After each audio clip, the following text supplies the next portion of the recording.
আমি ওই দিনই তোমার প্রেমে পড়েছিলাম, যেদিন তোমাকে প্রথম দেখেছিলাম। আশেপাশে এত মানুষ থাকা সত্ত্বেও আমি তাদের দিকে তাকাইনি, আমার দৃষ্টিটা শুধু তোমার উপর স্থির রেখেছিলাম।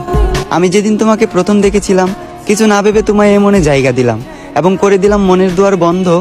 জেদ ধরলাম আমার শুধু তোমাকে লাগবে, কারণ আমি তোমার প্রেমে অন্ধ।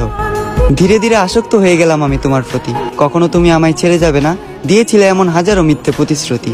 তবে আমি ধরতে পারিনি তোমার অভিনয়, কারণ তুমি ছিলে অভিনয়ের সেরা, নিখুঁত একজন অভিনেত্রী। আজ আমার এই দুঃখের দিন দেখতে হতো না, তুমি আমার সাথে থাকতে। যদি তোমার জন্য সুসংবাদ, আমি তোমাকে মন থেকে মাফ করে দিয়েছি। তবে তোমার জন্য দুঃখের সংবাদ এটাই, আমি আজও তোমাকে মনে করে কাঁদি। একদিন তোমাকেও যেতে হবে কবরে, দাঁড় করানো হবে হাসরে। একদিন তোমাকেও দিতে হবে হাজারো প্রশ্নের উত্তর পারি। সেদিন যদি আমার নিষ্পাপ চোখের পানি প্রশ্ন হয়ে দাঁড়ায়, তোমার সকল পুণ্যের কাজ যাবে বৃথা, তোমার পাপের পাল্লাটা হবে ভারী।